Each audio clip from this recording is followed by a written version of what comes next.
Good morning. Welcome back. I hope you all had a happy and patriotic 4th of July. I want to introduce Steve Scalise's son, Harrison, who is here with us today. So he's seated with all of you. Harrison. That's the first question. It's great to have so many members of our family here throughout the summer. This week, House Republicans are hard at work bringing the National Defense Authorization Act to the floor, delivering on one of our top priorities of our commitment to America, a nation that's safe. The NDAA focuses on protecting our national security, supporting military families, and investing in military readiness. The bill prioritizes the needs of the brave men and women in uniform and their families and includes the largest pay raise for our service members in over 20 years, as well as critical improvements in healthcare and military housing. Importantly, this bill goes after the woke, failed far-left policies that far-left Democrats have wrongfully forced onto the Department of Defense and our men and women in uniform. I've been on the Armed Services Committee throughout my time in Congress, including as a subcommittee chair and ranker. My district is home to Fort Drum, the 10th Mountain Division, the most deployed division in the U.S. Army since September 11th. Many of the provisions that I championed and led, whether strengthening our missile defense or passing a bipartisan service member parents' Bill of Rights for DoD schools, are included in this bill. I'm proud to always deliver this result for the hardworking families, especially the military families in my district. House Republicans are proud to support a strong national defense, prioritizing military readiness and our service members' needs over Joe Biden's far-left woke agenda at the DoD. We are focused on countering the rapidly growing threats from communist China, Russia, Iran, and North Korea, while ensuring much-needed oversight over Biden's politicization of the military. And as we do every week, I'm proud to introduce one of the newly elected freshmen. This week, it's Representative Mark Alford, who is a member of the Armed Services Committee, and he represents Fort Leonard Wood and Missouri's 4th District. Mark. Thank you, Chairwoman. I appreciate that. Good to see everyone. My name is Mark Alford, and I am from the 4th Congressional District of the great state of Missouri, not just Fort Leonard Wood, but also Whiteman Air Force Base, home to the B-2 stealth bomber and soon to be home to the new B-21 bomber. I tell you what, folks, we are at a critical time in our nation's history right now, and that's what this NDAA is all about. It is taking on the pacing threat from communist China. With China on the rise, military recruitment is at an all-time low in our nation. Public confidence in our military is weakening, and we face significant challenges that we must overcome. Right now, only 9% of our nation's young people have any interest in joining the military. That's sad. We have got to restore patriotism and confidence in our military, and the woke programs that have been indoctrinated and infiltrated our military has got to go. And the NDAA is going to get rid of a lot of these. We're going to gut a lot of these programs. We're banning teaching critical race theory. We are banning the drag queen shows on military bases. You've heard about this.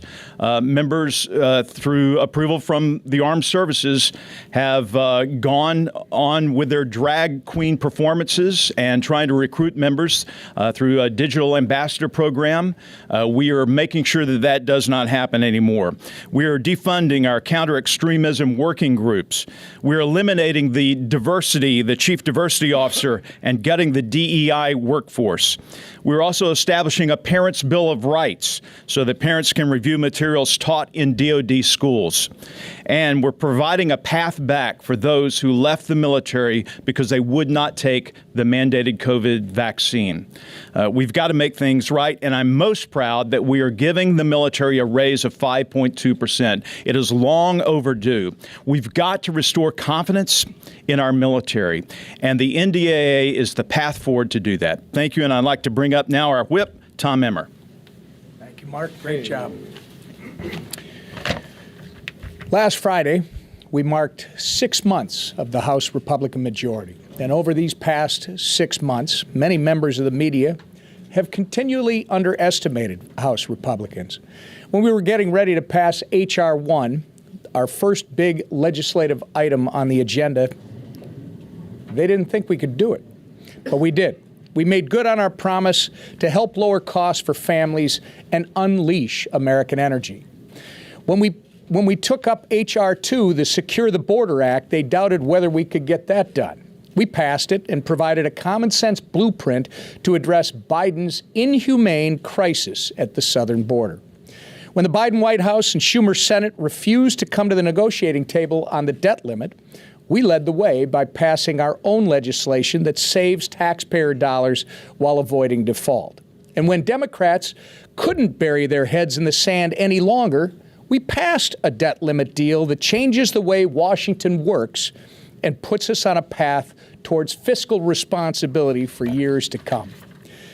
We've also forced Democrats to come along with us as we've governed on issues like ending the COVID public health emergency and overturning the D.C. City Council's radical criminal code overhaul. Time and time again over the last 6 months, House Republicans have beaten the odds to deliver on our promises to the American people. The last 6 months have shown Americans what it looks like to have a House that works for them again. And I look forward to continuing our mission of restoring common sense to the nation's capital, one piece of legislation at a time. And the guy who leads us in that process, Steve Scalise, our majority leader. Please hold the applause. Thank you.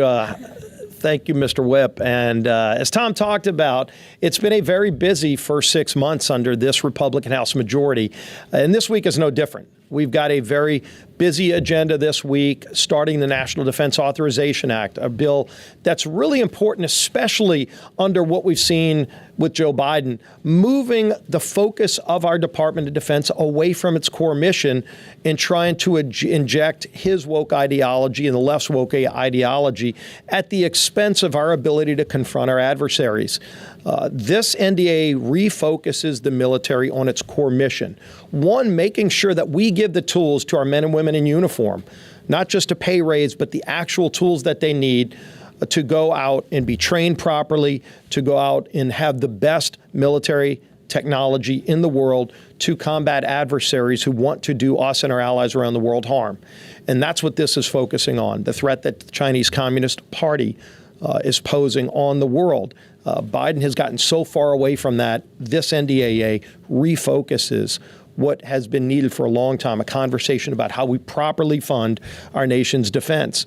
And you're going to see a robust amendment process, over 200 amendments made in order. That process is continuing. We're still having more conversations, but we've already got an agreement on a large number of amendments that we will start taking up today, start voting on tomorrow through the rest of this week, and then ultimately passing the bill. While we're doing this, there is a lot of other work going on. Our oversight committees are doing robust hearings. You're going to see the FBI director this week, the FTC administrator coming up this week, and she was rebuked again by the courts, trying to inject her radical ideology to block the ability for companies to merge to make those American companies stronger. She's continued to try to impede that ability in the court. Once again, you saw yesterday in the Microsoft case, striking that down. So you're going to see the hearings to hold this administration accountable. And then we're bringing more legislation to address some of the problems we've seen. I've been working with our committee chairman on a number of things that, frankly, have not been focused on the way they need to. Jody Arrington and Chairman Comer are working on a task force that will be looking into improper payments that are going out.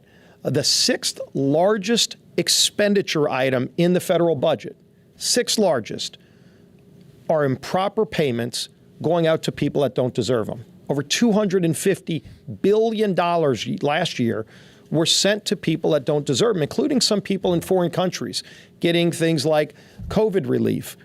Checks going out to people for tax credits who don't exist, who don't even have valid Social Security numbers, people that are here illegally, getting taxpayer benefits for programs that are only supposed to be limited to American citizens.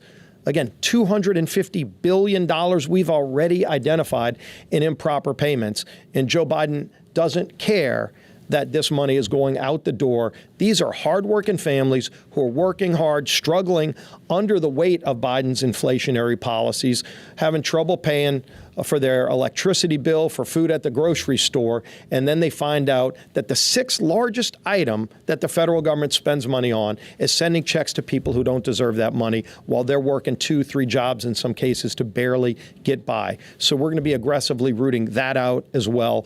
So we're going to keep working while American people continue to expect to see this administration try to reverse the trend, but they're not. But in the meantime, we're going to keep doing our work.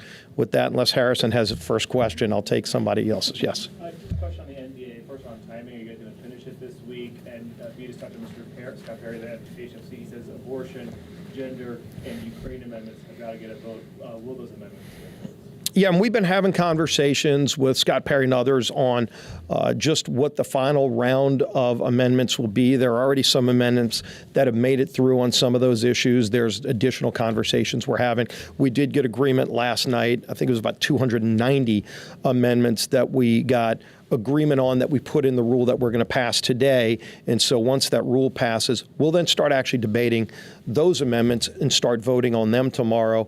And then we're going to continue the conversation on the remaining items.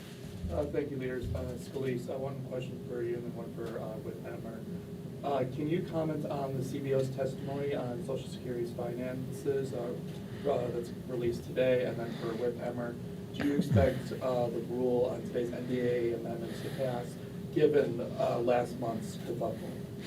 I'll address with CBI. I haven't read what they put out today, but I know in the past we actually had a full, not House Republican conference, a full Congress conference with the CBO director to talk about the report that he put out on Social Security, Medicare, and the Transportation Trust Fund. Once President Biden's budget came out, they confirmed that under the President Biden budget over the next 10 years, all three of those trust funds would go bust. And clearly that's a major concern. Look, our seniors worked hard to pay into programs like Social Security and Medicare, and they earn those benefits.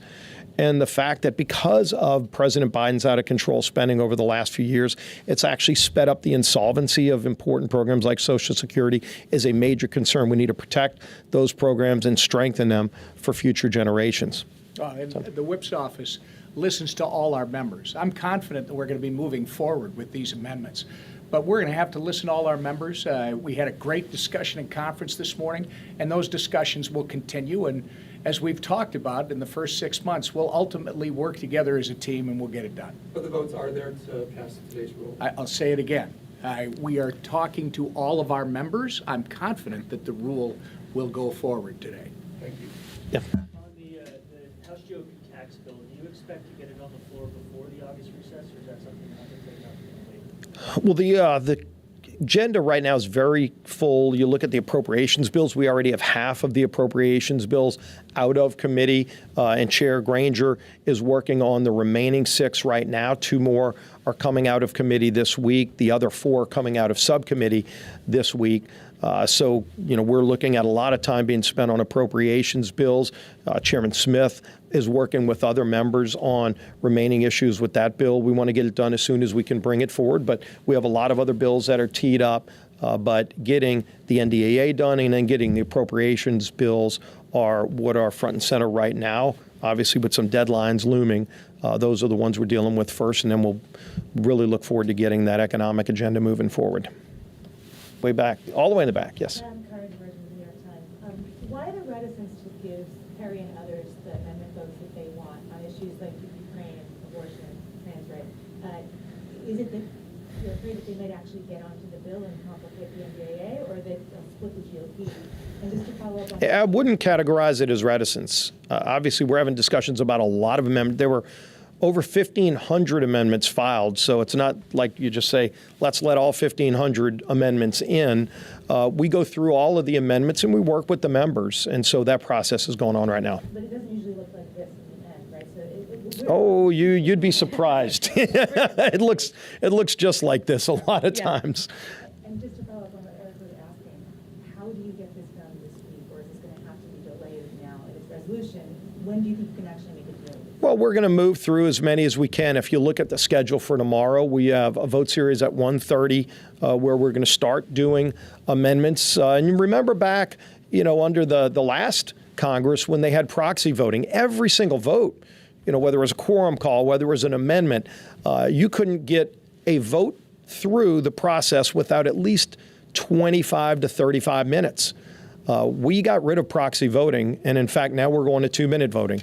And so while we have hundreds of amendments, we'll probably have votes on. Some of them will be unblocked. We might have, about 10, 15, 20 that you can package together that are all similar. So not every one of those will be voted on individually, but with 2-minute votes, we will be processing, and then tomorrow night probably be voting at least until midnight. So we're going to go through, ultimately we're going to work through the process. If we can finish it all this week, we will. If it takes more time, we'll take it right. It's the most important thing is that we get the policy right, because we're talking about the priorities of funding our national defense. It's critically important that we get this right. Last question. Yeah. Thank you. So there's a handful of your members that are saying that they would prefer a standalone vote on Ukraine, even to return their vote for the NDAA in total. What are your thoughts on that? Well, if you look at Ukraine, I think in the past you've had some comments, even during the debt ceiling negotiation, that some senators were saying, Republican and Democrat, were saying that they wanted a supplemental, and you heard the speaker saying that that wasn't something that we would be supporting. At the end of the day, what we're looking at in this NDAA is how to refocus our funding. You pick the number first, how much money will be spent on our nation's defense, but once you get into the priorities, that's when the real important battles happen. How do we fix some of the inadequacies we have right now with our naval fleet, for example? How do we make sure that we have the right tools and proper pay for our military service members? And, both Elise and Mark talked about that as members of the committee. Chairman Rogers, I applaud him and all of the members of the committee, because they also wanted to focus on our men and women in uniform. Look, we have a recruiting problem right now. You don't hear this Department of Defense talking about it enough. And frankly, I think a lot of the woke agenda that they're trying to inject into the military that moves them away from their core mission has hurt military recruiting. Their numbers are way off. There are a lot of young men and women that don't want to go into an indoctrination process. They want to be a part of fighting to defend our nation's values, to fight to defend our freedoms. And we've got to get back to that. So it's not just the amount of money, but it's how you set the priorities with the money that we spend to make sure the military gets put back on the focus of what it's supposed to do. And that's been taking up a lot of effort, both in committee and on the floor. So thank y'all.